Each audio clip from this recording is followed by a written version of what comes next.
WWE No Mercy 2003. Yep, it's that show. Father versus daughter I quit match. I mean, there's John Cena versus Kurt Angle. There's some BDSM. There's a diarrhea burrito. People are getting permanently blinded by mist. There's ninjas storming the ring. Yeah. That's all the normal stuff you see from wrestling. But there's a goddamn father hitting his daughter with a pipe until she submits. And that is just the tip of the iceberg. And we get into all of it and more right here on the Apron Bump Podcast. In the hardest, talk around and disregard it. Strip you off the ground, show you what heart is. Standing strong and proud, nothing can knock this. Let's get started. Oh, what's up, everybody? I don't know why I just broke out into Tonka speak for no reason, but hey, glad to have you here. Welcome to the Apron Bump Podcast. I'm your host of the hardest part of the ring, Kyle Bird. How is everybody doing today? Happy Bump Day, everybody. Glad you can be with us. Because we got some rootin' tootin' 2003 to talk about here. And this is the most 2003 show. This show does not age tremendously well.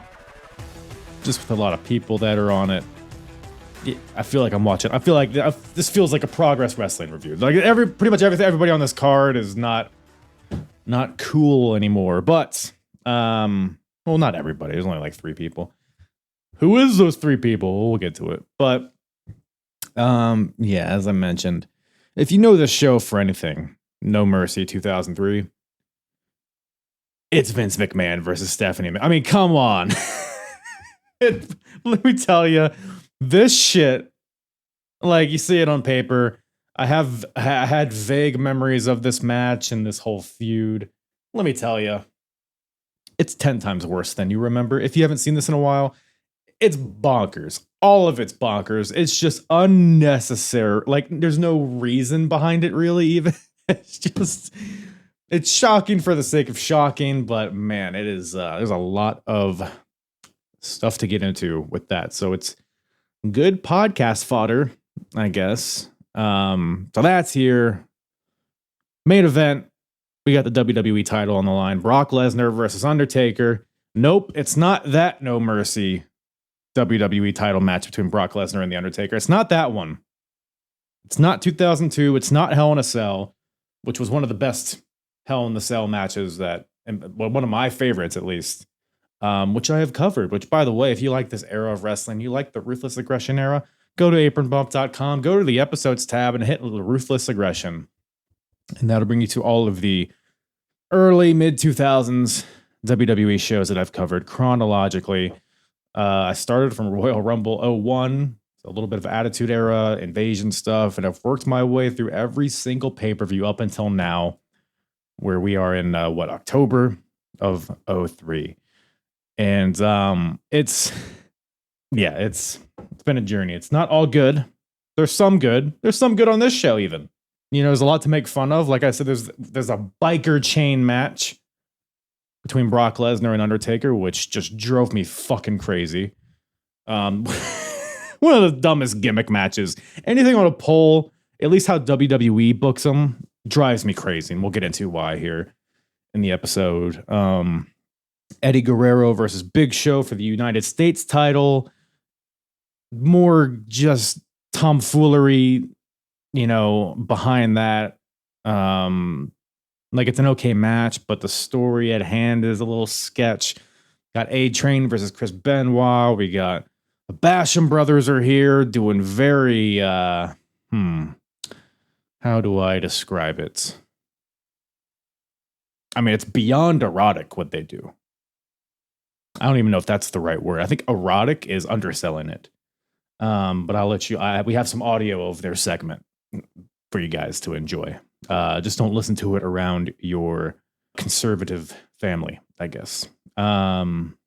Rey Mysterio versus Tajiri. Like, there's some good wrestling. Like I said, we got John Cena versus Kurt Angle as well, which is arguably John Cena's real launch pad here, and a lot of good stuff, a lot of bad stuff on the show, but that's wrestling. And I'll tell you who is not bad, is just all good. Might have suspicious kinks to him, but we don't judge here. And that is my boy Pluggo from the Between Two Beards podcast, representing Love Wrestling, joining the podcast, having him on today. Great time with my boy Pluggo. We were wanting to get his co-host JPJ on as well, but there was some schedule shenanigans afoot. We'll get him on at some point. But it was a good time with Pluggo. He was a good one to have on here. I'll just say that. Go check out the Between Two Beards podcast. They cover wrestling, both, the current mainstream stuff, your WWEs, your AEWs, but they also do a lot of stuff with independent wrestling as well.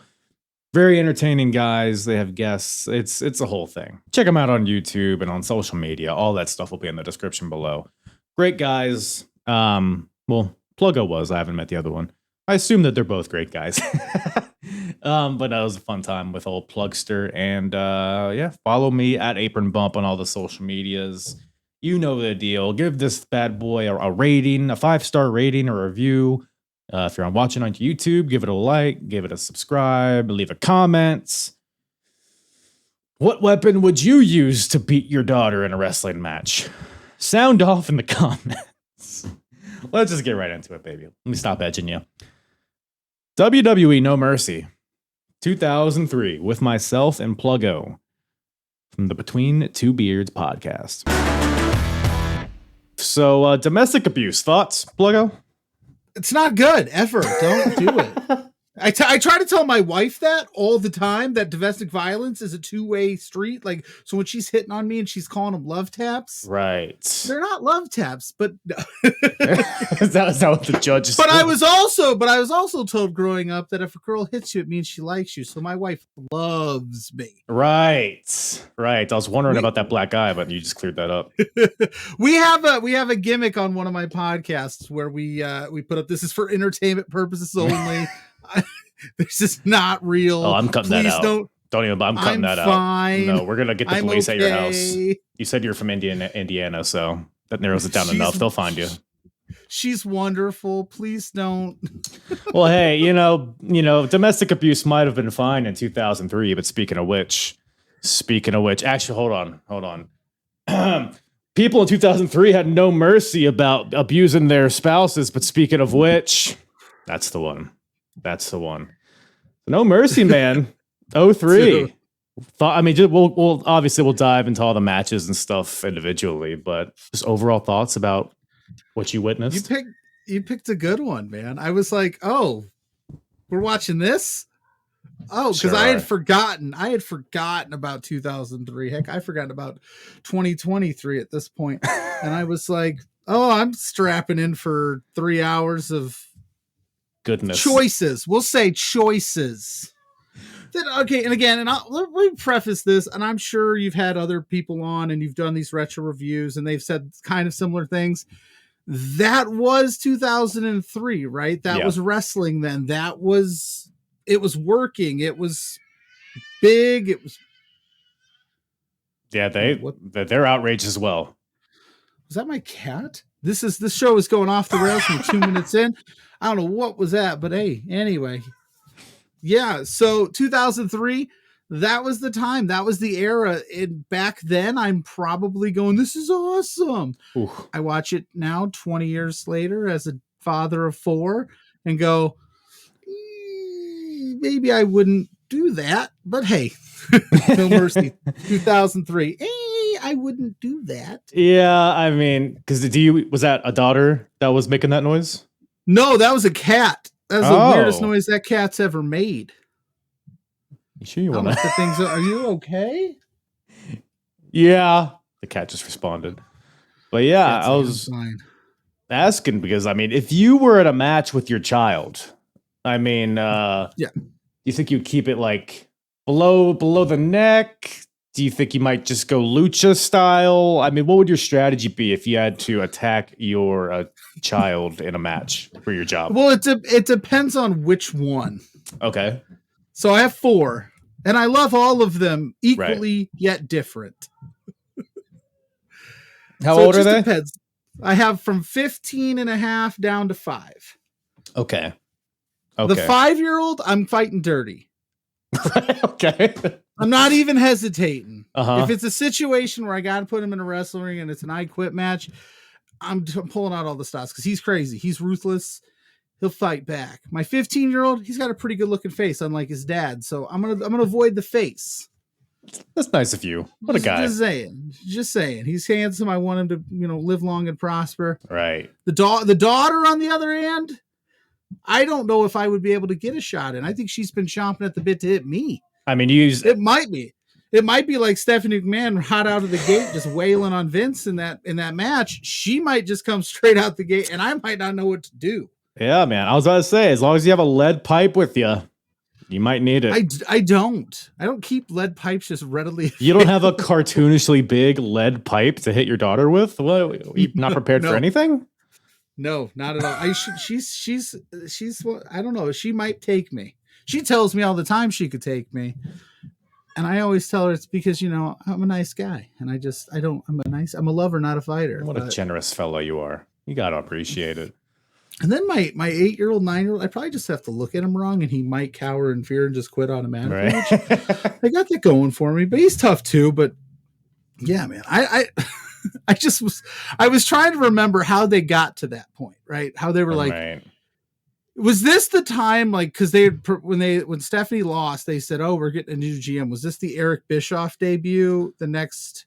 No, so Eric Bischoff is already there. He's already there. Okay. And I had the same. Let me tell you something. I've been watching like all the SmackDowns and stuff leading up to this, so I have all the context that I could possibly have. And even me watching this pay-per-view, I'm like, why is this happening? And they're not even really like explaining.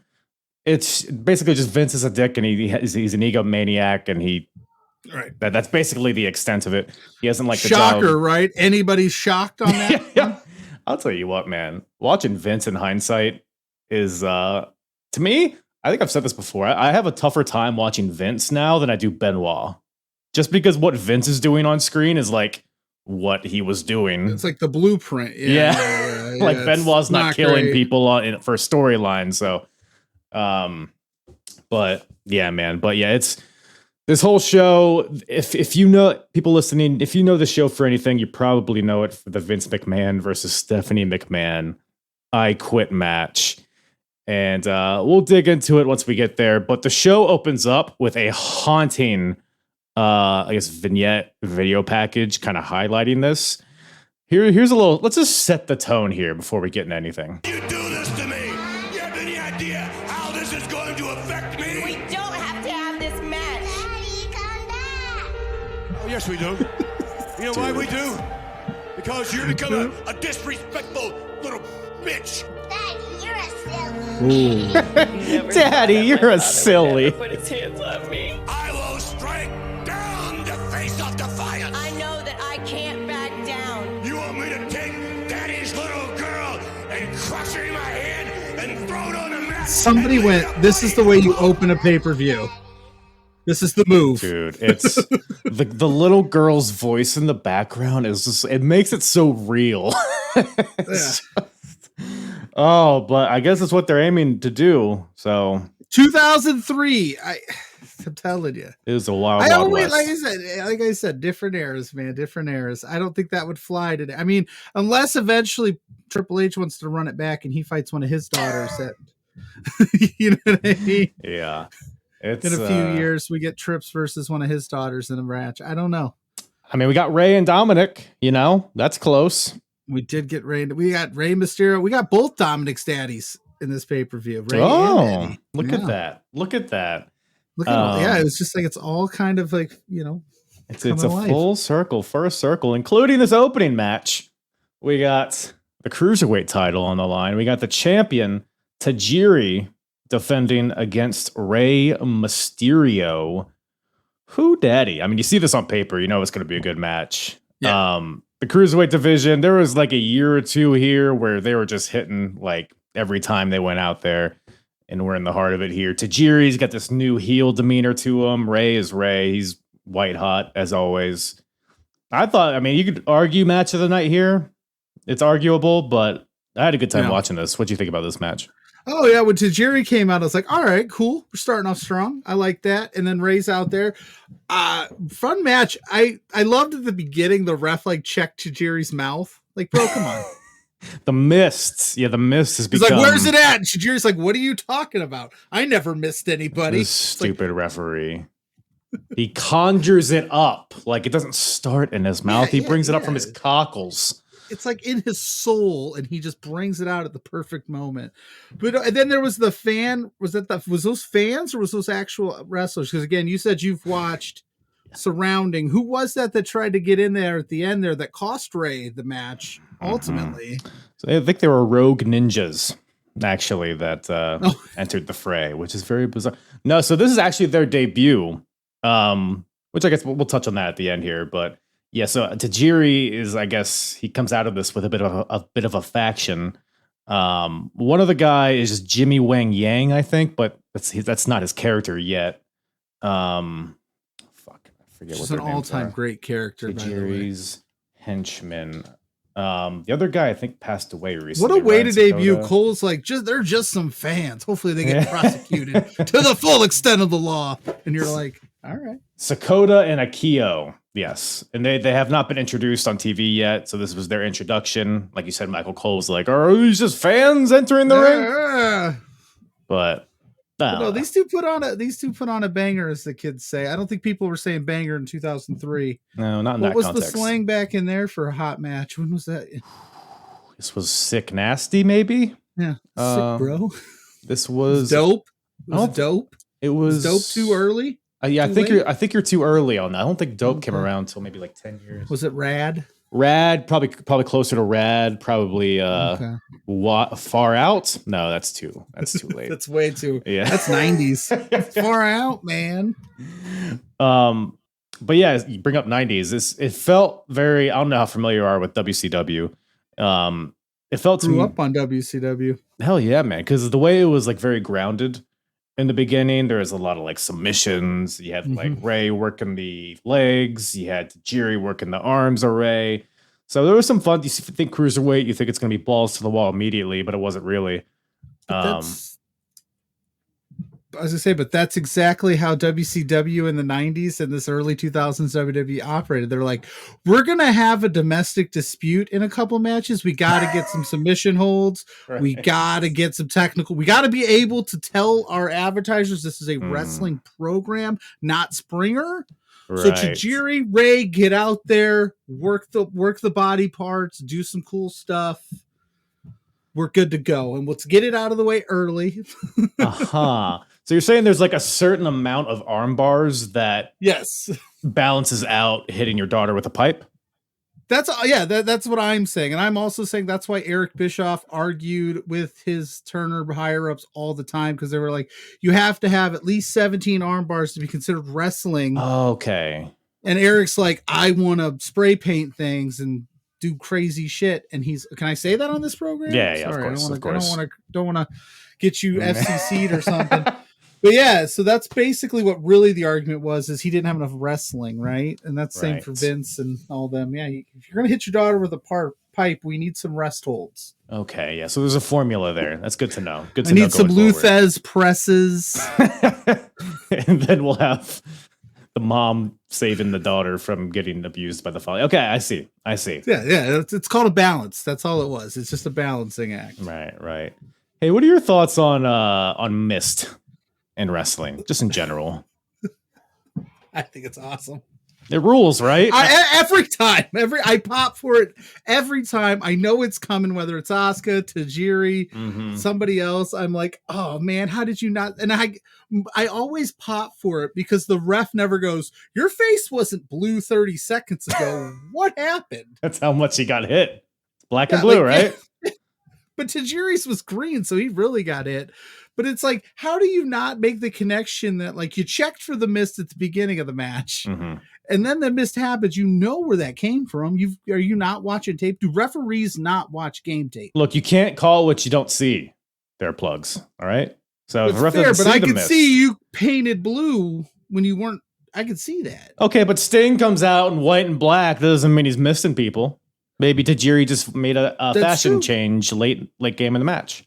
That's true. That's true. I'm just Put on some curious lip if gloss. are you watching game tape? You're like, oh, got to watch for that mist. Well, It's coming. I'll tell you this. Taz made a very astute point here. Ray was attacking the jaw of Tajiri, so that prevents him from misting, or at least Taz thought.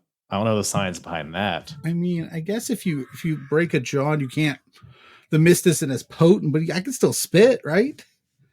Oh yeah, that's. I've never had a broken jaw. If there's any experts in the chat watching this, let me know. But I feel like I could at least get something going. I think it comes more from like the diaphragm than the jaw. I would assume. I've never missed like you. I've never missed it anybody. And that mist burns your eyes and your retinas, but not the inner workings of your mouth.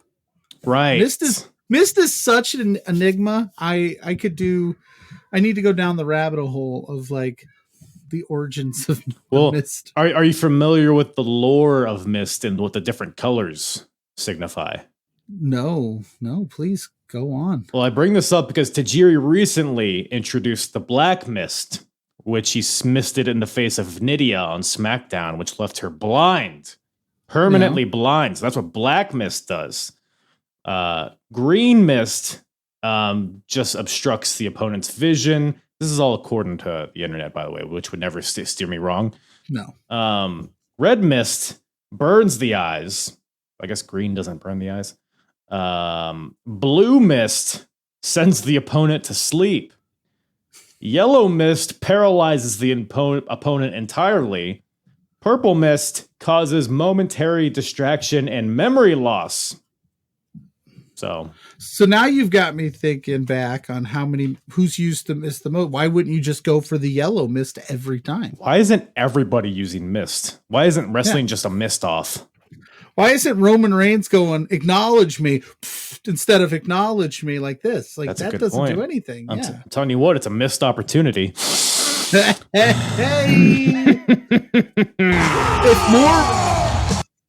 If more wrestlers start misting after seeing this podcast, we expect royalties. We know why. Yeah, I'm with you. I'm with you. Listen, SummerSlam, Rhea Ripley comes out and starts misting people. The match is going to be like the old NXT logo. It's just colors and white. Yeah, looks like a color by numbers out there. That gives Logan Paul a new idea for a Prime bottle logo. He's like, ooh, rainbow colors. Yeah. You might be joking, but that sounds like a thing they would do. So I wouldn't. That's not a much stretch. I just print money. I just print money for other people, not myself ever, just other people. What a guy. That's a theme. I know, You're just right? a good guy. Right. Don't take any of these good ideas and run with them. I just put them out into the internet and let others steal them and then go, oh, wait a minute. That was me. There you go. It's a collaborative effort. I like it. Yeah. I like it. But missed aside, there's some good stuff here towards the end. There's one point where Tajiri just propels Ray up into the air and Ray lands on the top rope, comes back with a moonsault for a 2 count. Just crazy balance. Ultimately, though, Ray hits the 619, hits the West Coast pop. But then, as we mentioned, ninjas storm the ring. One gets in the ring, one's in the crowd. This distracts Ray, distracts the ref. And Tajiri's able to hit the buzzsaw kick for the win. So he retains his title with dubious means. But I guess he'll have himself a sort of a faction going forward. So that's fun. That's fun. And I think Rey Mysterio kind of went on to some bigger and better things anyway. So Eventually. Yeah. So I don't think he necessarily needed a cruiserweight belt. I miss it. I miss the little cruiserweight title. I do too. Not the purple one.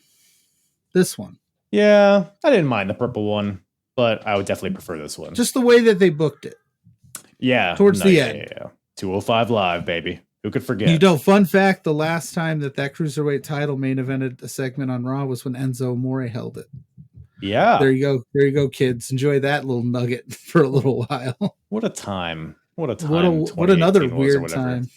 Yeah. But boy, howdy. After that, we got something a little different. We got old A-Train taking on Chris Benoit. The story, not much of a story here. Just 2 guys that don't like each other. 2 guys that are kind of on the cusp of the main event. So it's kind of where it falls on the card here. I was watching this. I was like, man, Benoit is going to be leaving the main event of WrestleMania as world champion in just like 5 months from now. And it does not feel like it really Right.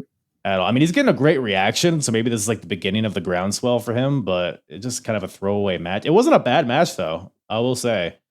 I know it's always tough to talk about Chris Benoit. If you're just talking about him in a vacuum in a wrestling ring, he was phenomenal. Like, let's be honest with ourselves. Like, he was very good, but obviously all of the other stuff kind of really, and rightfully so, tarnishes his legacy. But this match was fine. I forgot, like, I think I had told you in the pre-show here that I had forgotten A-Train existed for a hot minute. What's with the decision to not shave the body hair off? Like, that's a lot. Look, man, some guys wear masks, some guys wear face paint, tassels. Looked like he had a sweater on. Wait, you look like a guy that might have a similar kind of chest and back, maybe? Yeah, I got a little chest hair, but not like where it's just like, it looks like it. Yeah, I don't know. I got a little bit, not a lot like that. So you're not P-Train? I just feel like if I was a professional wrestler at the peak physical condition of these people, I would do everything I could to just show it all off. I wouldn't hinder it with no hair, I'd just be smooth sailing. I keep the beard, obviously, branding purposes, but of course, you know. I mean, the back hair, that's branding too, right? Yes, there comes old back hair Pluggo. He's going for a finishing move. Don't get caught in the back hairs. Put that on a t-shirt, baby. I love it. But no, the A-Train, man, he never quite could take off from the station, so to speak. But this was as close. This was as close as he got. Right. This was almost like his WrestleMania moment, where it's like, if you could beat Benoit, this puts you in a pretty good position in the eyes of the company in 2003. And the match was fine. He just didn't get it done. Yeah, no, I would agree. Like, the context of the time too, I think, because A-Train's here, he's a big monster. And this whole match, he feels like a monster. Like, Benoit can't get his Germans off or his crossface in. A-Train's got him scouted. He's bleeding, like, internally from a gut buster that A-Train gave him. Like, it was hard to even like take him off his feet, to the point where, like, you know, the crowd reacted pretty huge once he did finally fall to his back. But there's also a time period where, look, Brock Lesnar is the champion. You got the Big Show, you got Taker, you got guys like that are about to come in, like Nathan Jones and Matt Morgan. There's a lot of big meaty guys on the roster, so like you have to do something to stand out, I think, from the pack. And he tried with the back hair, but I think he needed a little more than that. I don't think he could really connect on the mic ever, unfortunately. I just would love to him in that office being like, so how are you going to differentiate yourself from all these other guys? Back hair. And Vince is like, you son of a bitch. God damn it, I love it. God damn it. Never shave. But maybe Benoit was bleeding. Maybe he was trying to mist. I don't know. That's a very good. What is red mist failed again? Mist attempt? I think that was the burning, right? Yeah. Failed mist. I don't know if you can have more than one mist on a show, or it takes away from the other misting. I don't know. I don't think duplication was a problem, because it seemed like every goddamn match on this card had somebody winning with a foreign object. So yes, this was very nefarious means. I guess it's maybe the only one. But yeah, like I said, most of it, it's like this match felt like 95% A-Train just kicking the shit out of Benoit. Benoit, because like I said, A-Train has him scouted, has the crossface scouted, so Benoit has to bust out the sharpshooter, which I don't know if he had ever used prior to this. If he had, it was very rare. But he does like a schoolboy into the sharpshooter, which looked pretty nice. And A-Train eventually taps out. By the way, this is also a few days after Stu Hart passed away, so maybe that was just an homage to him. Maybe. But yeah, it was an interesting finish. Benoit comes out the winner, but A-Train looks like a monster. So I thought it was solid. As well as win-wins, kind of like win and a loss for A-Train, if you will. But yeah. Yeah. Speaking of big guys, what are your thoughts on Heidenreich, or do you recall anything about Heidenreich? Oh my gosh, I'm blanking now. He was the guy, if you're not familiar, he was the guy that was choking Shannon Moore backstage after that match. He had him like up. Oh yeah. I don't have very many deep thoughts on him. Nobody does. Because it actually, now that you mentioned it, because I watched part of this on Monday and finished the rest of it today. I was like, who is that guy? It was very like, if you didn't know who this guy was, you Yeah. probably would shove it off. But it was very, because I don't remember this version, because Heidenreich, like in a year from now, would have a feud with The Undertaker. They had a casket match at Royal Rumble, and then he kind of faded away and eventually teamed with Road Warrior Animal, and they became tag team champions. He also may or may not have sexually assaulted Michael Cole. Very, esteemed career. That guy.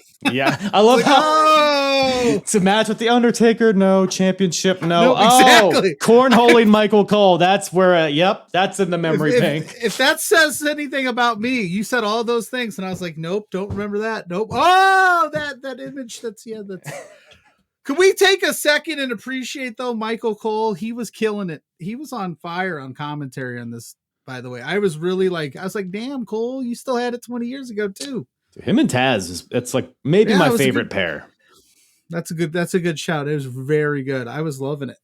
Taz now by him, not so much, but Well, how dare you? You got heat with Taz? You in the orange? Is that why? No. I just not so. He's not as good as he used to be. But I digress. Well, he has his moments of fun. No, he's but he definitely needs those other guys to get him through sometime. I don't know if you could do Taz as a 2-man booth anymore. I don't know. Yeah.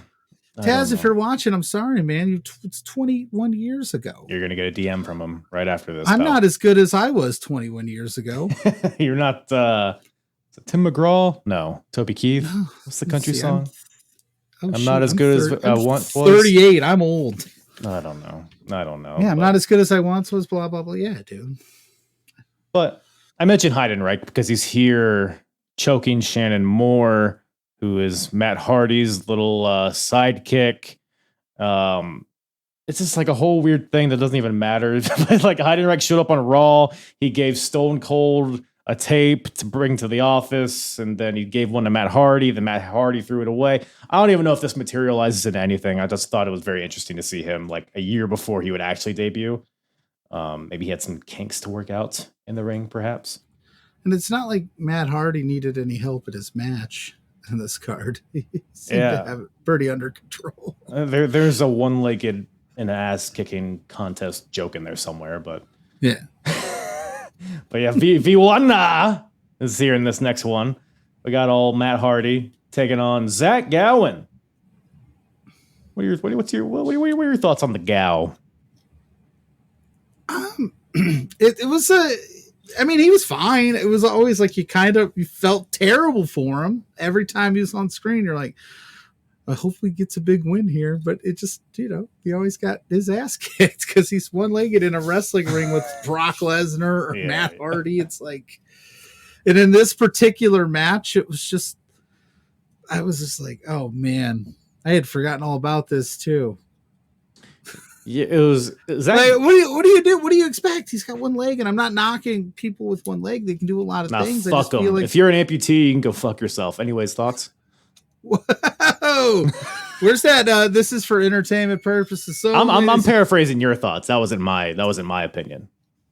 My thoughts were he's gonna get fucked up. Yeah. I was like, oh boy, poor Zach Gowen. I will say though, it's damn impressive what he can do with one leg. I mean, the spinning kicks, he does a planche over the top rope, but that moonsault he did to win the match, which by the way, he wins this match, just crazy. But the moonsault was one of the prettiest moonsaults I've ever seen. Because honestly, fuck Matt Hardy.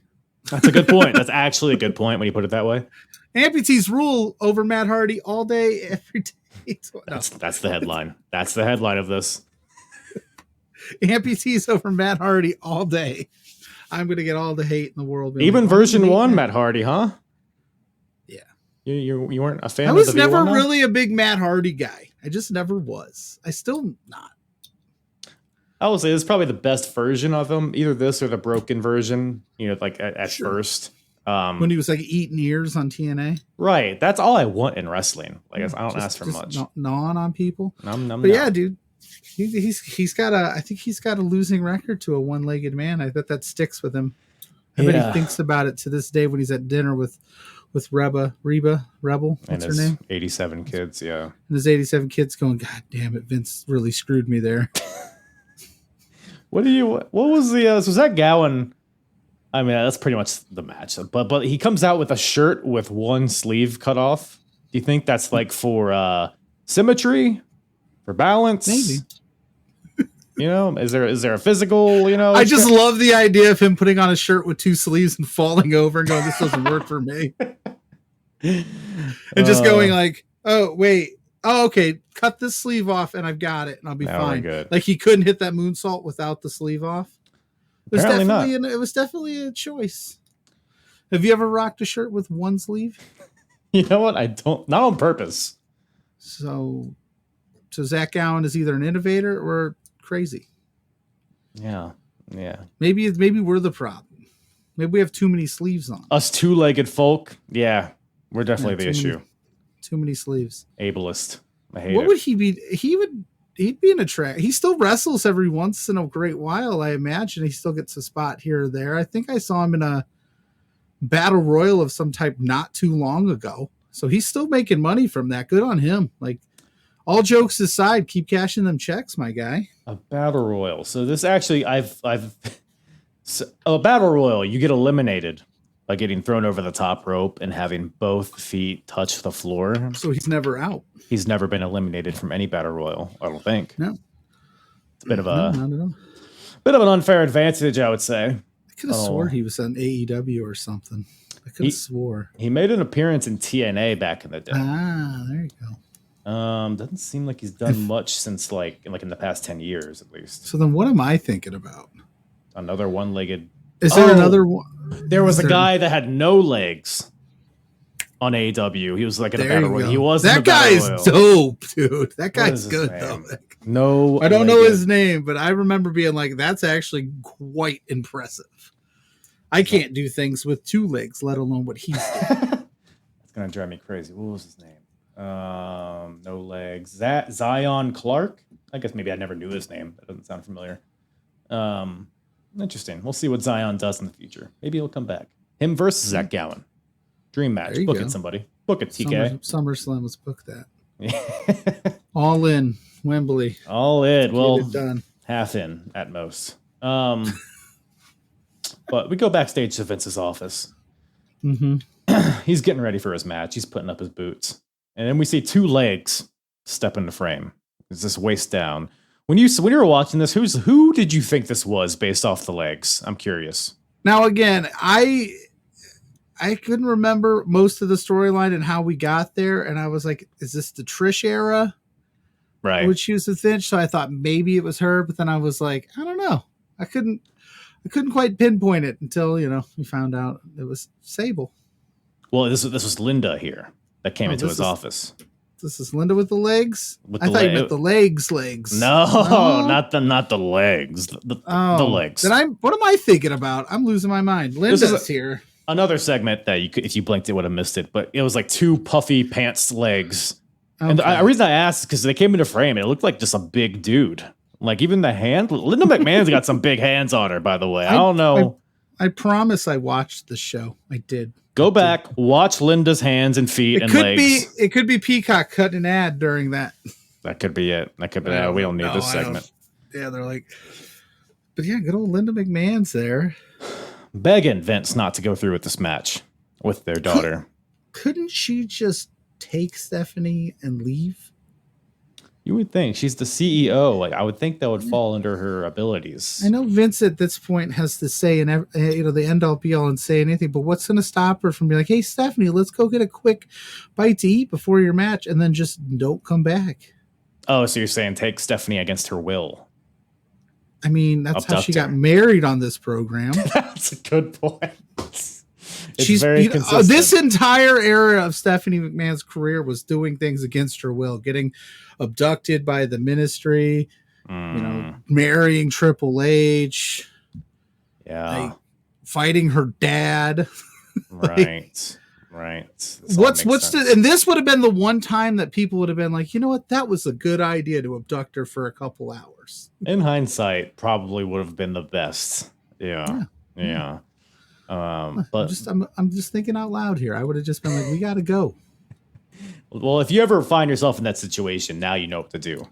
after watching this. So if I ever find myself in a situation where my daughter's going to fight the CEO of a wrestling promotion. yes. Look, it's not a high chance, not a high probability, but it's not zero. Yeah, that's true. Anything is possible.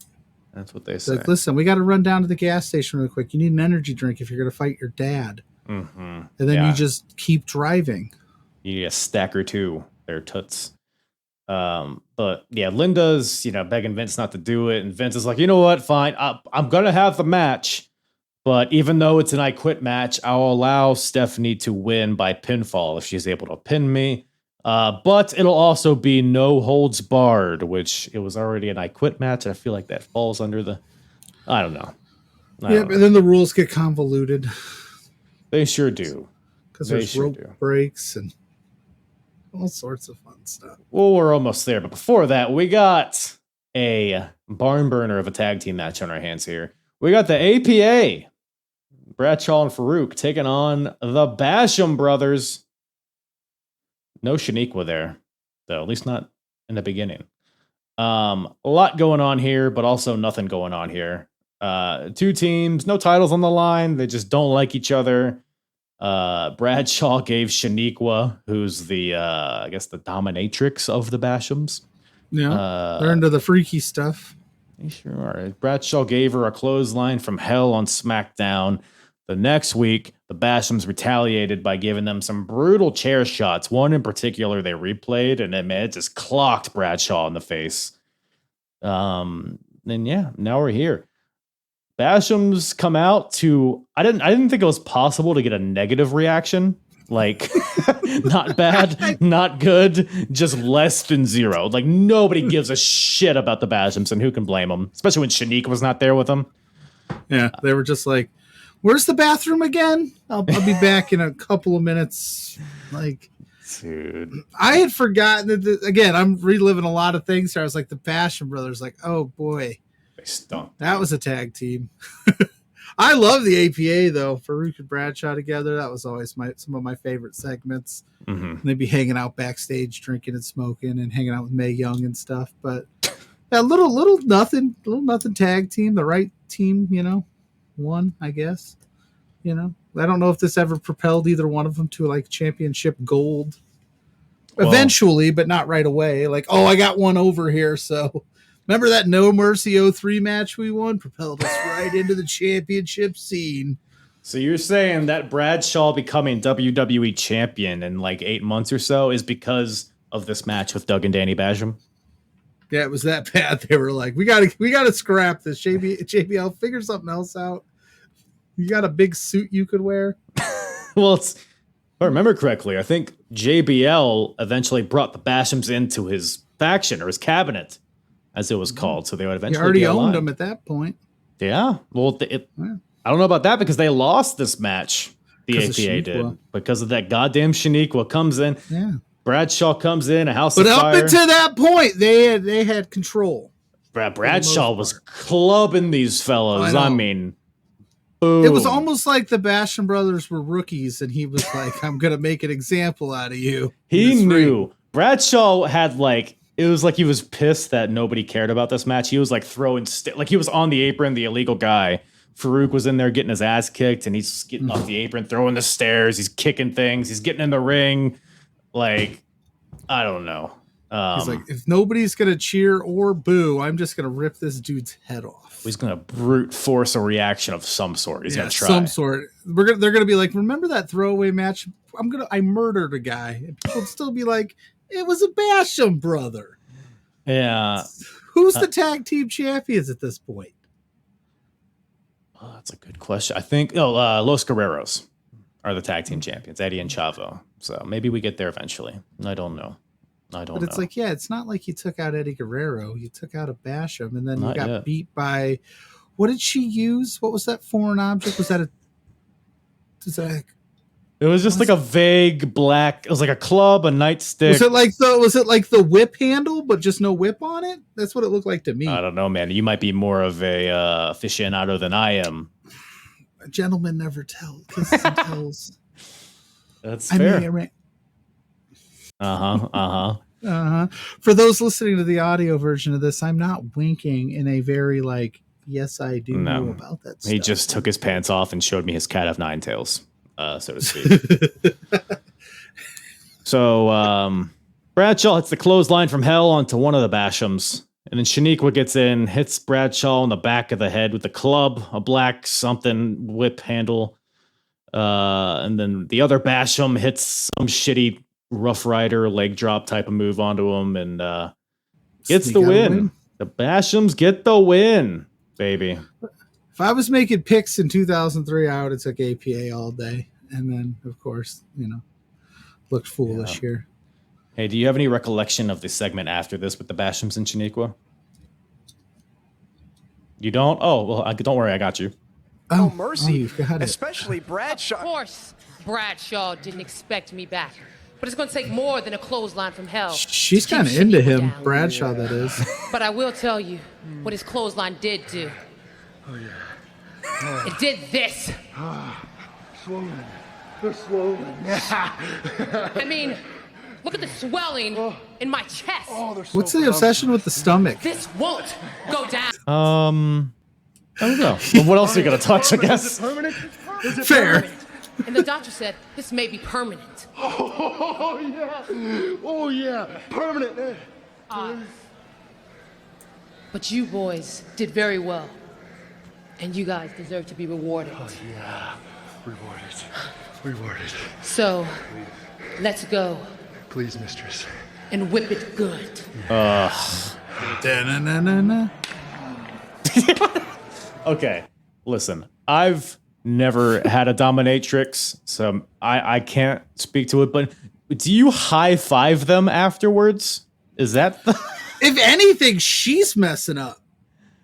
Why is she's supposed to dominate them, right? So if they go for the high five, she's supposed to be like, no, you peasants, you don't touch me. I touch you when I tell you, da-da-da. Right? Is that how it works?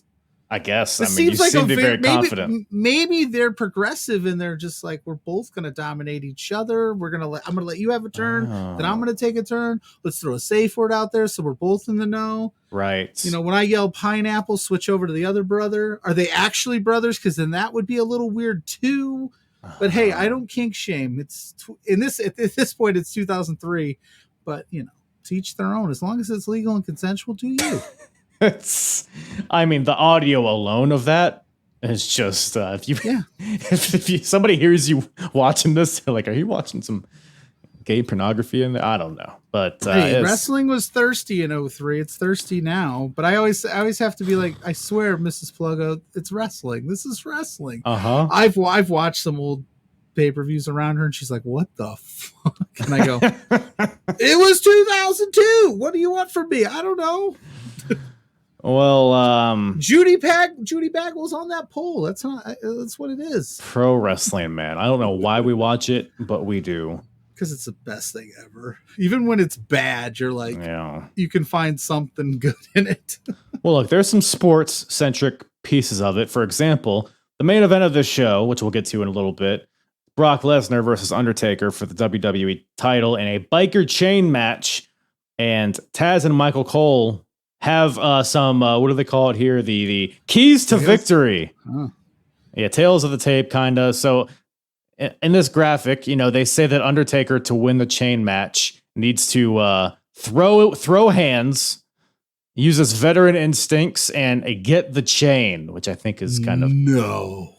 And then Brock Lesnar needs to be a grappler, needs to control his anger, which I feel like... No, why? You're in a chain match, dude. You need to have that anger out and ready to go. And then also to get the chain, like I think both of them have get the chain. I feel like it's just understood. I don't know if they need to make a. Did the analytics team back in the 2003 not have a third thing?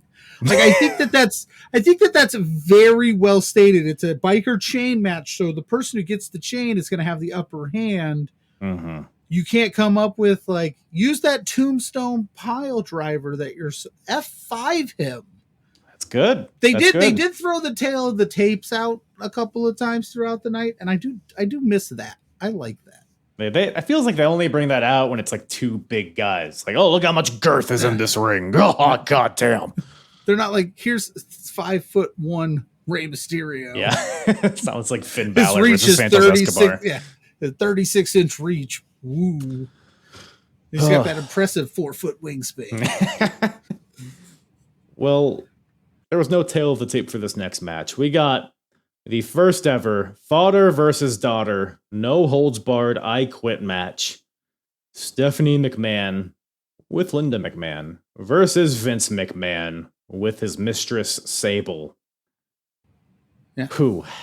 Where to begin? So we've been talking about it a lot. It's really the story here is that Vince doesn't like the job Stephanie is doing as the GM of SmackDown. He's trying to get her to quit, and because he can't just fire her, he needs to strike down the defiance. He needs to prove a point. So they're gonna have a wrestling match, and she's gonna quit in the middle of that goddamn ring. How bad of a job did he perceive that she was doing? That she's like, I can't just ask her to step down. I have to try to murder her for 30 minutes. And that's nothing on TV really there's no foundation to this that makes sense. Like Stephanie and Vince weren't really at odds, really. No. I guess Brock and Vince were close. Stephanie and Vince kind of butted heads a little bit, but otherwise there was no it just came out of nowhere. Beefing with Bischoff more than anything. Yeah, throughout this, and it's not like if my daughter doesn't do the dishes, I'm like, I'm out of options, honey. Here's a outside wrestling ring. Let's go. Because there's the only way I can assert my dominance as the owner of this company over my daughter is to just whoop her ass. It's the weirdest premise I've ever seen, and that's saying a lot because there's a lot of weird premises. That's just the tip of the iceberg too, because you have the Sable element. So Vince and Linda are allegedly still married at this point, and Vince is just willy-nilly just has Sable on his lap, and he's making out with her in front of Linda. Linda seems unbothered by it. There's a lot going on here. Linda strikes me as a strong, independent woman. You think she wouldn't just slap the shit out of that man? I mean, I guess if he's willing to, have a no holds barred I quit match with his daughter. Right. What is he going to do to her? Yeah. Hell in the cell. Right. One day. You and I, Linda, we're going to settle this hell in a cell. Hell in a cell. Michael Cole. I did like the caveat. I mean, if you're going to talk about it in story, I did like the little segment that he had was that Josh Matthews. Yes. If anybody comes out there fired, and Matthews is scared shitless, and he's like, "Are you going to say thank you?" And he's like, "Thank you, Vince." Thank you, sir. Oh, okay. Thank you, sir. But yeah, that's such a. The match was not a 5-star classic by any stretch either. By the way, I'll tell you what, though. It's better than it had any right being. That's true. I was going to, you're right. I was like, oh, this isn't terrible. But yeah, I was like, oh, this isn't a 5-star banger that we got earlier, Okay. Not quite. But she gets the pipe early. She starts wailing on him. Michael Cole, by the way, is unhinged. Unhinged for a man that is sitting 20 feet from a guy that has your career in the palm of his hand. You were saying some out-of-pocket stuff regardless of what was transpiring in that ring. I'd have been like, I need this job. I got bills. That's their problem. I know it doesn't make for great commentary, but I'm trying not to get fired in front of 10,000 people.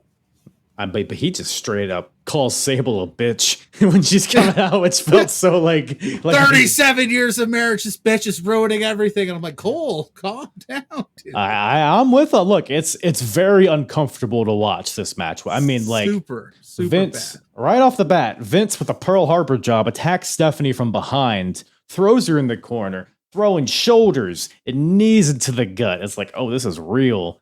And you got Sable on the outside who slaps Stephanie just to add on to it.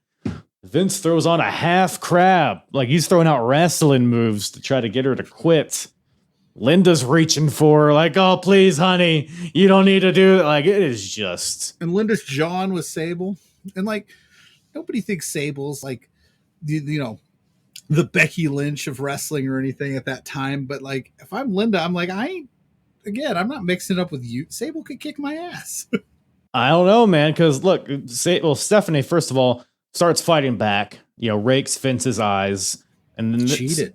Sable sees this cheating, says, "I need to even the odds." Pulls out a pipe, and this is when Linda comes over and she rips Sable off the apron. I'm so proud of you for saying that with a straight face. She raked the eyes, so in order to make it exactly 1 of 1 even, Sable whips out a pipe. Look, we talked about the 17 arm bars in the opening match to balance it out. This is really just a big math equation, this show. So we got to lay it out. And Linda's beating the shit out of Sable. Vince grabs Linda by the hair. Linda slaps Vince. Stephanie with a pipe. Low blow with the pipe. Roll up. 1, 2, kick it. Like there's some heated near falls here. That one low blow where she let go of the pipe because she did it such force. On the second one. It's 2003 then. What we know now, I was like, fuck yeah. Oh, but yeah. No, that's a get his ass. Point. Yeah, yep. I was like, that's right. You get him, Stephanie. The way the pipe, she like let go of one side of the pipe, like you said. It's like the other end just almost went up Vince's ass, which I was all for. Big fan of that. She almost got him on the one upswing, almost caught him in the face. I mean, you got to lay it in. You got to lay it. This is like, Stephanie knew this was a chance. Honey. You know I love you. This is an entertainment show. Right. But we got to make it look real. Stephanie with some more pipe shots, one from the second rope, pin. Vince gets the ropes to break up the pin, which is like, that's what it was, like, no holds barred, no DQ, I quit match, and you're rope breaking. Well, but again, that referee is like, hey, I have kids. It is Nick Patrick, I think that's the ref, so that also plays into it. He's a bit of a shady character, so that's true. But Vince goes for a body slam on a Stephanie count. I love it. Just talking about the match as if it's like Ospreay versus Okada or something. Stephanie counters the body slam, shoves Vince into Sable, who was on the apron, sends her flying. Stephanie hits a bulldog onto a pretty good looking her bulldog too, by the way. I was like, not bad. Another really close 2 count. But Vince eventually grabs the pipe again, hits his daughter in the ribs with it, and chokes his daughter with the pipe. And Linda eventually has to throw in the towel because Stephanie's not going to quit. So her mom has to stop her husband from killing his daughter. Thoughts? Thanksgiving dinner at that household had to have been wild. Dude, it's like how even in like it's kayfabe, like, man, we really went there. But I did enjoy. I liked the shot they got. They got a really cool shot of like Stephanie kind of waking up from all of it and going, "You threw in the towel." Like she was surprised, and Linda's like, "You were about to be murdered.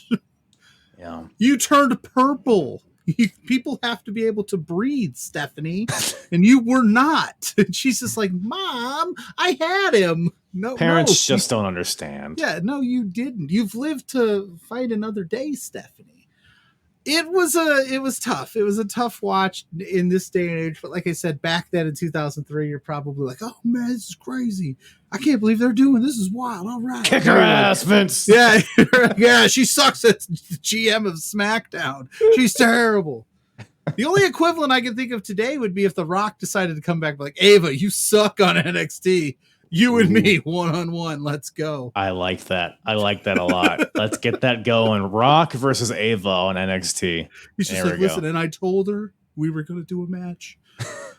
Yeah, it was just, and then it was just, he was all sweaty and gross, and he's kissing Sable, and Cole's losing his mind. And the other thing that I go back to Taz, he's concerned about all of the people on SmackDown now that Stephanie's no longer the GM, yet he also, in the same vein, said, nothing really changes. Vince is still in charge, but what are we going to do about the referees and the ring crew now that Stephanie's gone? He's trying to sell that, like, the GM spot is the linchpin to keep everything in working order. Like, he's not going to get a paycheck come Friday or Thursday at this time, right? Yeah, they were on Thursdays. Yeah. On UPN. Yeah, who knows, UPN, man. Followed by Shasta McNasty. Want some domestic abuse? Then get some Martin. What a time. What a time. Do you remember who the GM that filled in her spot was? No. That's why I thought, was this the time that Bischoff had come in. Was I a little late or early? So in Bischoff was Raw. Yeah, Stephanie he was Raw because they SmackDown. were feuding, but I didn't know if maybe he had come in and they did this after the fact. I don't remember who took over for him. I believe, I could be wrong. I believe it's Paul Heyman that comes in after her because he's not really doing anything at this point. And I know he's definitely the GM like around Rumble time because I know him and Benoit were kind of feuding a little bit. And And then we're because approaching he had that. always said that like he took over and they got Ray and Eddie and Benoit and Jericho, so they had like this, and they were Right. beating Braun the ratings a lot. So yeah, around that time, that makes sense. Yep, I think that's What coming. what a time to be alive. It was, God, yeah. By the way, after the match, as if that's not enough, Vince, like you said, makes out with Sable. Pie faces Linda, shoves her to the ground. Yeah, And just like he's a real piece of shit. it's like, what's the end game to this? Like, what? If what you're are we? Linda, why do you stay? Kayfabe or not? Like, what are you doing here? Like, I'm gonna stand by my man. It's a business arrangement, man. We All don't it is. get divorced in the McMahon family. It's like nobody would feel like you did something wrong if you just did. I think you're justified, just a little bit. Yeah, I think he threw you on the ground. He pie faced you. He's making out with There's video evidence. Stable. Yeah, he's whooping your daughter. He beat on Shane. I mean, the dude's just not all around a good guy in the kayfabe world that is the That's- WWE. Hot take from Pluggo that Vince McMahon is not a great guy. Just not a great guy. Like, there's plenty of evidence.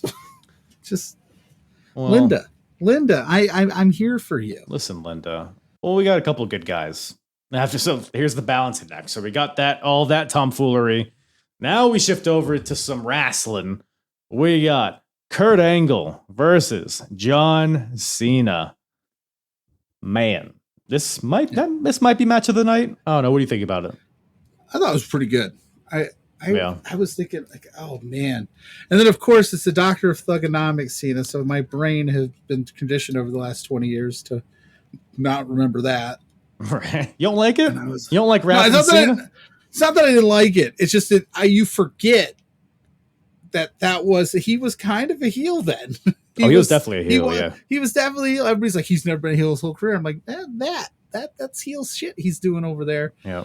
But an Angle and him, I think, have really good chemistry. I don't think that's any shock. Like you said, match of the night. I think I couldn't complain at all. I really enjoyed it. It was this is right before Cena started to really blow up and start really racking up some championships too. So it was kind of I don't want to say passing of the guard because the Angle left pretty shortly after that to do some TNA Like, work. Yeah, probably like 2 years after this. So not too far away, Yeah, but not too far away, but it's almost like here's our next guy. Let's have him put in a banger with Angle. He loses to Angle, right. But he comes out looking but he comes strong. out looking great. Yeah, it's like because even then they were still kind of like, hey, is this Cena guy? We'll find out. Rapping Right. all the time. I did like the video package though beforehand. I forgot about all the Kurt's rapping and stuff. rap battles between these two. Oh, dude, so good. Kurt coming out with like the Jaguars jersey and the sideways. He's a comical genius. This Curtis Angle. I think people sleep on just how comedically funny that guy is. I know that it's weird to say because it's Kurt Angle, but like I think when you think about comedy wrestling, you don't think Kurt Angle because you think great wrestler, Yeah. upper echelon, but he could nail the comedy side of it just about as good as anybody. I mean, he's the most complete wrestler I think there ever was. Honestly. That's not a hot take. That's a very strong limb you're going out on there. Yeah. Don't fall. I'll try not to. But yeah, you bring up Cena and his this is kind of like his jumping off point. His run of pay-per-views before this. So you had because he's still very new. He's like within his first year, I think. Yeah. He had a match with Brock at Backlash. He had a match with Undertaker at Vengeance. And now he has a match with Kurt Angle. He lost all those matches, but the fact that he got programs with all these guys as new as he is and looked great in these matches, I mean, I think this was like the final test. And you're right. Like after and this, not even look great in the matches themselves, held their own in the stories building Right. up to all those matches. He was toe to toe on the mic with Angle. he like, brought they out a just- different side of Angle, like that comedic, Yeah. like the rapping. Like you hadn't seen that from Angle. Yeah, and then it just was off to the races for old John Cena, that young upstart back then, who's now retiring. glad you brought that up because we'll talk about the match here in a second. But when he eventually goes into the Hall of Fame, I think Kurt Angle is actually a very good candidate to induct him. Thoughts? That'd be a cool full circle where he comes out, Ruthless Aggression, has that match with Angle. Angle puts him in the Hall of Fame because because we saw it then, like when he had that match, we're like, oh shit, he took Angle to the limit. That would be really cool. I think they could work that out. Who else could you think? Who else would it be? If we're I'm sure The Rock maybe could be. You could do like Michael Cole. I think would be a good candidate because he pretty much commentated his whole career, and he's kind of like the Jim Ross, Stone Cold, like that kind of dynamic. Yeah, I like Angle. I think that'd be a fun I'm your starting off point, and now I'm inducting you into the Hall of Fame. That'd be really cool. Yeah, definitely the mile marker for Cena because, like you said, it was Cena's first match. We have now John's like probably his biggest match at this point of his career. And then would go on to, they would feud on and off for a while. Thugonomics. Word life. Crowd loves the Cena, though. Crowd loves the Doctor. Got dual, because Kurt's, a strong babyface here. Cena's the heel, but there's still dueling chants, which you didn't really hear that often back in these days. There was a let's go Cena, let's go Angle back and forth, which was cool. It was a cool atmosphere for this match. So you could definitely get the sense that Cena's starting to gain fire under him a little bit. Which I noticed these dueling chants were let's go Cena, let's go Angle, and then eventually they just evolved into let's go Cena, Cena sucks. Right. yeah. No matter who he was wrestling. So right. Kudos to Kurt Angle for getting in on some of the chant. Some people still put back in him. Yeah, man. Because it just became you're either rooting for Cena or you're rooting against Cena. It didn't matter who he was facing. But fans aren't tired of him yet. Not quite yet. Kurt dominates a lot of the beginning of this match with, the pure wrestling aspect. And even like when it comes to striking, like Angle's is kind of dominating him until Kurt posts himself in the corner. And then Cena hits some moves in this match on Kurt Angle, who has a sketchy neck. There's like some spots here, like the DDT on the apron. Yeah. The buckle bomb, which caught me off guard. A John Cena buckle bomb in 2003. Like what? Yeah. Angle was the original Daniel Bryan in the sense that you cringed whenever some neck or head things happened after. Yeah, you're just like, oh, John, what are you doing? Yeah, it's don't ruin Kurt Angle's career. He won't induct you to the Hall of Fame right. if you break his neck. If you break his neck in this match. But Kurt survived somehow. Even if Cena hits the FU for a 2 count, Kurt comes back with the Angle slam for a 2 count. And then Cena grabs his chain that he came out wearing around his neck, goes to hit Kurt with the chain, but Kurt gets out of the way, or the ref takes the chain, sends it out of the ring. But while the ref is distracted, Cena grabs Kurt's medals, wraps it around his fist, and knocks Kurt out with the medals, but only gets a 2 count. Disrespectful. I mean, that's just sacrilege. And in my America... Jeez Louise. I liked Michael Cole during all this going, John Cena brought out a padlock because he's a street tough that doesn't care about anybody. And Kurt Angle's bringing out gold medals that are on different levels. They made it a point because Kurt took his medals off in the beginning of the match, put it in the corner, and Cena took his chain off. It was like, the two. They used to call them foreign objects back then. The 2 foreign objects, they're like, yep, they're coming into play here. Right.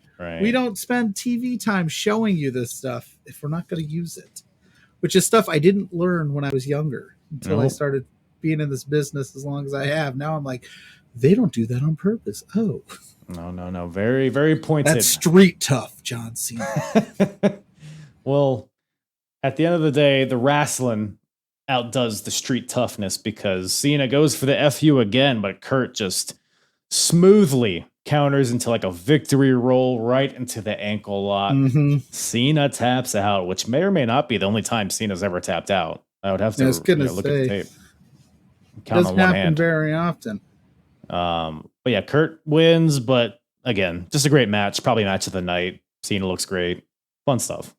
Super smooth, by the way. Kurt Angle, like you haven't seen anybody so smooth that ankle lock roll, so he can just put it on you at any time. Like maybe Gable's getting there now, but so good. Such a good match. You needed that after what Here's the thing: they could have put any match in that spot, and it probably would have been rave reviews. But they knew they were like, we can't put Tajiri and Ray after the daughter daddy beatdown session. Yeah. We got to go with something that's going to make you forget what just happened. Yeah, I think it would accomplish. Well, I don't know if the Angle and Cena, perfect. it worked. It worked. But let me tell you, or let me ask you this: what do you remember of this Eddie Guerrero and Big Show feud? Not a ton. Well, let me. This was another one where like I'm watching it and I go, oh yeah, I guess they did fight each other. This was not well. The match was fine. I You guess, gotta understand, back in 03, I'm still kind of in high school and I still pay attention to wrestling, but I'm in high school and I'm doing high school things, I guess. So this is like, yeah, just being a reckless little me, just going out getting whipped, getting tied up. I know. Yeah. I hear you. Hanging out with Shaniqua, Right. rubbing her belly, like, hey. No kink shaming here. No, but it's still like he's like, hey, why do you got to be weird about it, Basham? Come on. Anyway, well, you got to rub. Wait, just not rubber? I don't know. Yeah, it's true. So yeah, I just some of the stuff I was like, oh yeah, that did happen, and I was like, oh, Big Show, Eddie, it's nice to see. So Eddie is currently the United States champion, and this match is for the U.S. title. He's also the tag team champion with his nephew Chavo. And on SmackDown a few weeks before this, Big Show was basically dissing the culture, the Mexican culture. He was making fun of, I like tacos, burrito, like he was doing the whole thing. Well, of course. Eddie, of course, is disrespected. So what does he do? Eddie conducts this elaborate plot. He delivers a burrito to the Big Show, which of course Big Show was he going to get a random burrito and not eat it? You had a burrito in front of me. I'm like, all right, thank you. Big Show, maybe not, because Big Show eats the burrito, but Eddie laced it with something that made Big Show shit his pants. So, because Big Show was in a match after eating this burrito, he had to lose by countout because he had to go poopy. So he went to the bathroom. We've all been there. Cameras caught up with him in the bathroom. His feet are up in the air in the stall. There's the cartoony fart noises going on. And he's like, listen, Holmes, that was my burrito. That was my cousin Joey. And so Big Show's pissed. He attacks Eddie the week after, but then Eddie comes back with a sewage truck, sprays Big Show with sewage. And then Big Show comes back and power bombs Eddie on his lowrider. And now It's Eddie all comes coming out. back to me now. Eddie has this cut up back. He's got tape on his back. He's got cuts and all that because it's from getting power bombed onto a glass windshield. And now we're here. That poor cameraman. Yeah, something, man. But I don't know. Do you get hazard pay for having to record the Big Show in the toilet? I think only if you get some E. coli or maybe you slip on it, maybe. I don't know. I'd have to look at the rule book here. If anybody's in that profession, let me know. Where's the hazard pay come from? If anybody's been in that exact scenario, let me know. If you're the cameraman that happened to film that situation, please reach out to Kyle or myself. We want to hear from you. DMs are open. Yes. But, we want a deep dive. You got Eddie versus Show here. Obviously, the obvious size disparity. I was skeptical on how this match would go. No, I'm here. What were your thoughts on the match itself, I guess? Well, again, this is 2003, so Big Show's moving a little bit better than he does nowadays. So, he was a little bit bigger back then, though, but he could still go a little bit. It was your classic big man, little man match. For, Guido and Eddie. He's got the tape, so there's a reason. Eddie still could go, man. Eddie's so good, dude. I miss Eddie Guerrero so much. Every time I watch him, I'm like, I miss him so much. He's so damn good. But it was a fine match. It wasn't Cena and Angle, but right. Not many matches are. Very story driven, this one. Yeah, Big Show's he slaps the back of Eddie, which remember he's got all the cuts on his back, so it's like, oh jeez. But Eddie has to pull out all the stops here. The lie, cheat, and steals in full effect. Eddie throws a chair in the ring to distract the ref. Eddie grabs the trash can lid, whacks Big Show with it. And then he's using brass knuckles. He's using the title belt. He's doing all of this. He hits the frog splash. Nothing's able to take out the Big Show. but Show's able to hit a choke slam. Well, he hits one choke slam, but Eddie gets to the ropes to break it up. But then Eddie, he tries to fight back. He low blows the Big Show. He DDTs him, but eventually Show catches him with a second choke slam, gets the win, and we got a new U.S. champion. Brings And the gold back home. the title looks silly on his shoulder, does it not? It does. So tiny. A lot of titles look silly on Big Show because they were tiny, but yeah. Yeah. I'm glad he was able to avenge the laced burrito to bring the United States Championship home. So this was a happy ending, the way you saw it. Yeah, yeah.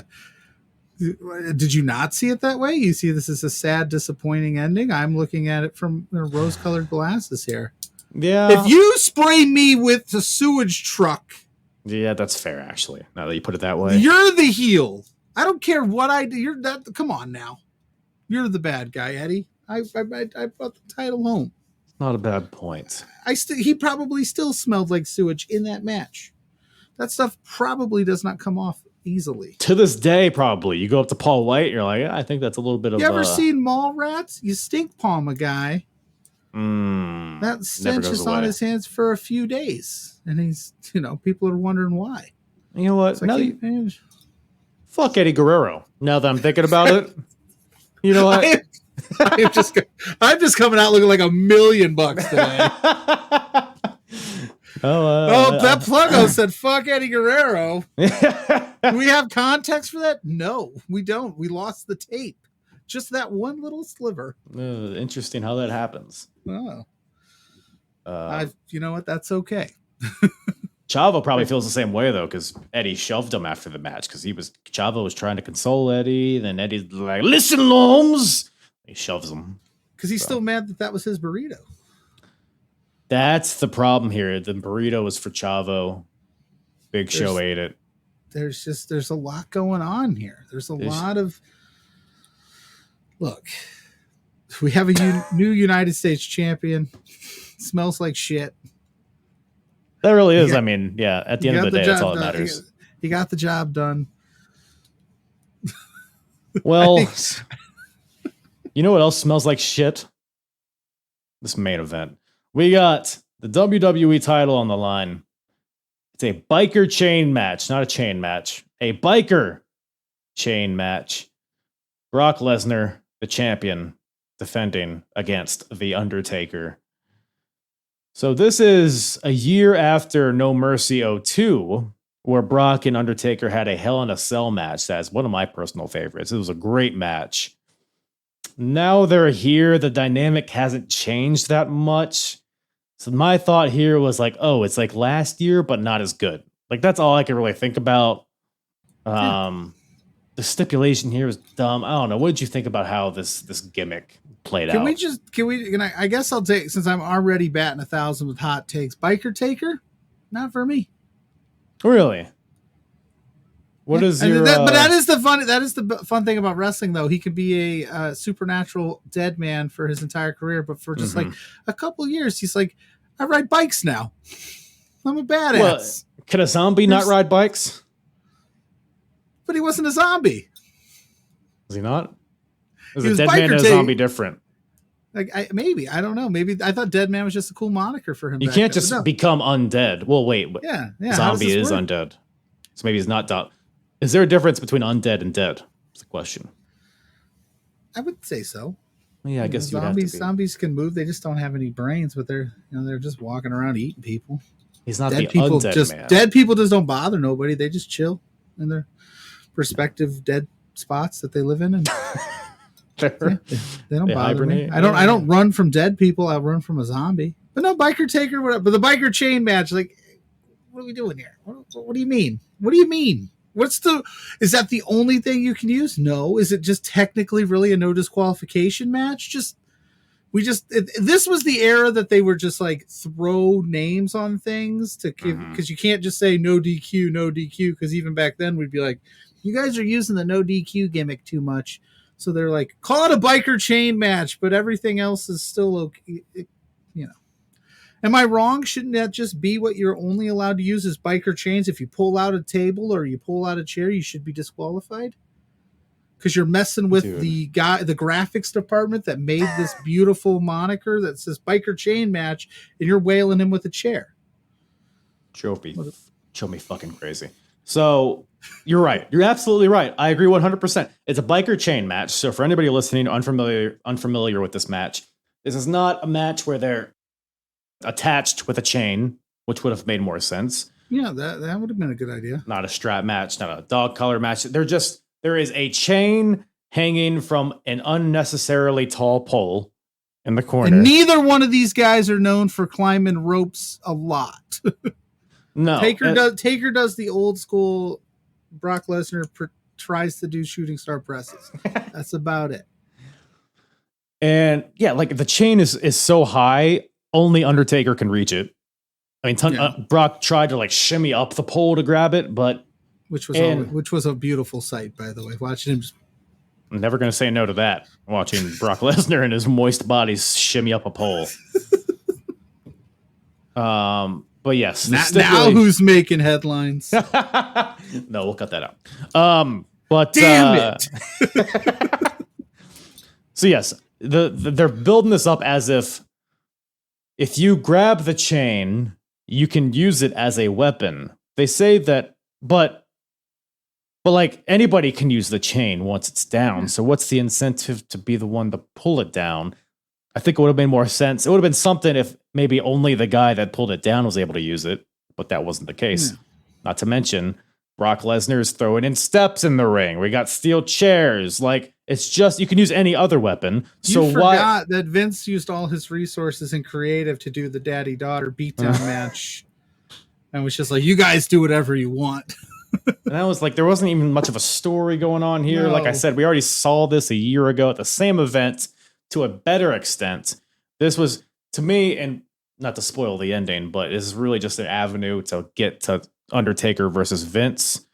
The match itself, it just drove me crazy because it's like, why not just bring your own chain out to the ring? Because with the logic of this match, that's legal. Yeah.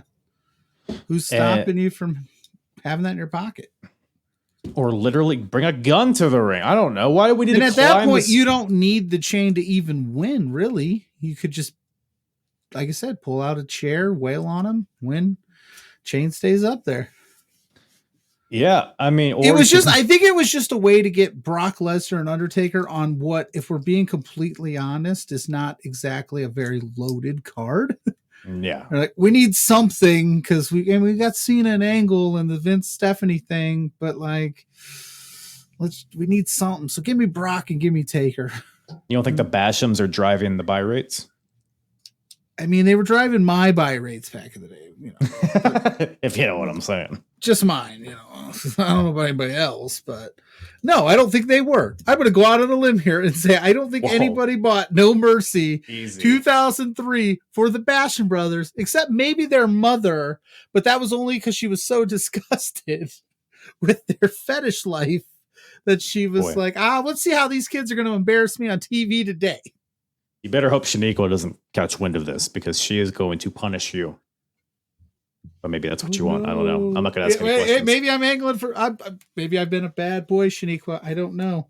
It's your call. You tell me how I'm supposed to act. That's how you're supposed to do it. You tell me what to Bad do. boy. I'll just sit here and be lazy and take the beating because I feel like maybe I've never been in the situation, but again, I feel like maybe you get a little reward at the end for being so obedient, right?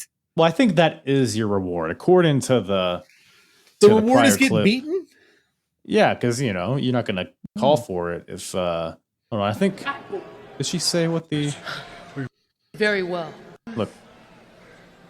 But you boys did very well, and you guys deserve to be rewarded. Oh yeah, rewarded.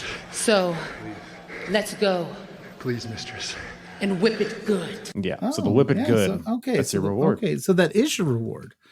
Oh, then that's no fun. Well, Unless you're into that sort of thing. Maybe. That doesn't sound good for me. You're just going to whip me for 25 minutes and then leave? Wait, I went through all that for nothing? I would be like, what the heck? Yeah, you would have been duped. You would have been sorry. duped. I'm sorry, Kyle. I don't know if you know who you signed up for this podcast today. I thought you were into this stuff. That's the only reason I brought you on, is because you're You're like- well known in the community for loving to get whipped. The BDSM expert, Pluggo. Right. He's here Yeah. on the scene to break this down. I mean, that name fits the kink, but yeah. So we got. So I've been told a few times. Hey, what do you think about Undertaker busting out some lucha stuff here? He's got like a magistral cradle. He's like doing these roll ups and cradles and submissions. I thought it was pretty entertaining, but I'm sure they were like, "Don't do that again." He's just trying to pop what- himself. That's not what you do. Well, He he's does. probably like, "This is No Mercy 03." Like, none of this makes sense. Let me pull out some lucha stuff. It's October. Nobody's watching. Yeah, and Vince is like, "Listen, we had Eddie and Ray on. You don't need to do that." But Yeah. Don't know. I man. thought, I mean, again, the match was what it was. It was fine. Like, I'm not ever going to go out of my way to like watch it again. If somebody goes, "What's your top 5 favorite matches of all time?" I don't know if this will even crack the It's not even a top 5 Brock and Undertaker match. Let's right, be honest. right. You're just like, it was there. No Mercy. It's October. They're Survivor Series is next month. This is just to get some buy rates, I guess. Yeah. Well, I know what you're thinking. You're like, this match kind of stinks, but you know what would make it good is if the FBI made an appearance. Well, lucky for you. Lucky for you. We got Nunzio attacking Undertaker in the main event of a pay-per-view, which is just wild. Little Guido's out there to try to alter the WWE Championship match. So Undertaker... It's a good question. There's really no answer, but it's a good question. It's that Ryan Reynolds meme, but why? Undertaker choke slams Brock off the top rope because Brock was going for the chain. Choke slams him. Now Undertaker goes for the chain. The FBI storms the ring. You got Nunzio, Chuck Palumbo, and Johnny Stamboli. Undertaker just shits on all of them. Gives Brock Lesnar the last ride.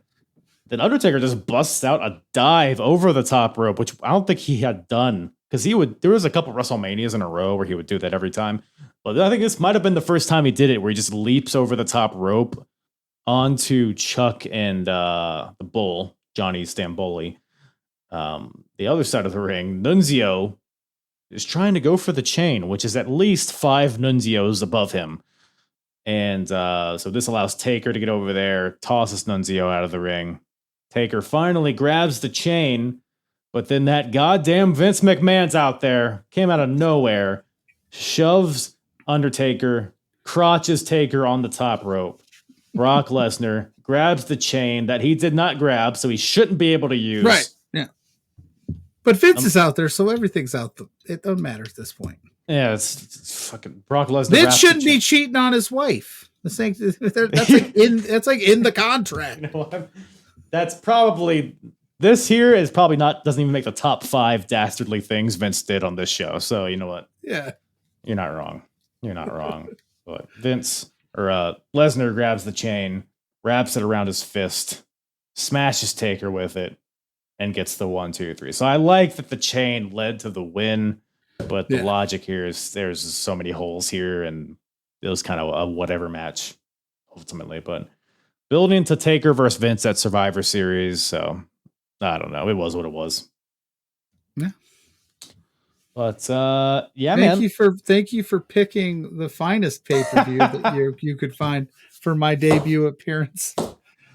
Oh man, no better way to introduce you to the apron bump here. I usually say thank you for having me, and this is my first and last appearance because of my antics. But I don't know if my DMs are going to be open after you made me sit through that. I'm kidding. This was awesome, dude. Nah, I got some good sound bites of you that I'll surely use. Something about you being a good boy. There's something in there. There's something in there. Yeah. my wife is going to see this and go, "What the fuck?" And I go, "Hey." You're letting our kinks out into the world. No, she'll be like, "You're letting your kinks out of the world." I'm not doing that. Oh, well, hey, maybe she will be receptive to it. Maybe this turns everything around. Maybe she's like, "Oh, I've been into this whole time too." Well, Pluggo, opens like a secret room in our house, and I'm just like, "Oh, where did this come from? I Danny thought Basham's we were there. broke."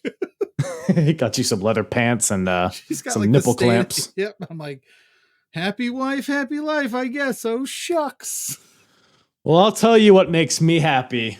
It's you, sir. You, between the beards. Appreciate you coming on. We'll get your co-host in next time. Or maybe he can just drop in some sound bites if he has really scathing thoughts on this show. We'll figure something out. But where can everybody find you guys, listen to you, watch you, and whip you in the hiney if you so choose? Well, you can find me in the doghouse whenever this airs. Arr, arr, arr, arr. You know, the wife might shut it down after this. But no, you can find me, Pluggo, on all social medias. You look up Pluggo, you see this face. I'm all over the place. Between Two Beards with my co-host JPJ every Thursday night on Love Wrestling CA on YouTube. You can find what we got going on as a show. We're heading to SummerSlam this in a couple weeks. We're going to be doing some things out there. We got some cool guests lined up for the next few weeks. So go ahead and hit us up at B2Beards on all social medias. You can stay up to date with everything we're doing. And then Saturday or Sunday mornings, I am with Blair Pacheco of the Grainmaker Podcast, talking everything independent wrestling on Love Wrestling CA on the same channel. And if you want to check out some writing I've done, lovewrestling.ca, that's where you can find me. I do a lot of stuff for these Love Wrestling folks. I don't know how they're going to feel after they hear that I'm into some weird shit. Yeah. But hey, I've been doing a lot, so maybe you just let it slide. You said you've been punished enough, right? Yeah. I've been punished enough. Hey, listen, I'm into what I'm into. Okay, boss? No. But yeah, that's where you can find me. And dude, thank you so much for having me. This was so much fun. And I love watching goofy pay-per-views. So this was perfect. Oh, well, I got some TNA for you to watch if you're into that. I'm in, man. You just say the word, I'll get it watched, and I'm in. Once again, thank you to Pluggo from Between Two Beards for joining me on this episode. A great time with Pluggo. We'll definitely be having him on and hopefully his co-host at some point. Go check out Between Two Beards on YouTube through Love Wrestling. All of this stuff will be in the description as well. Follow me at Apron Bump. Like, subscribe, ring my bell, twist my nipples, rub me in oil, call me a slutty little slug, and roll me across the floor until I secrete out of all my orifices. Do that if you want to support me. You have to do all those things. I don't make the rules. I think this pay-per-view just got me a little aroused, so I'm gonna take care of that. Appreciate you guys tuning in. Love you all. Big old smooches all over your face and all over your tum-tum.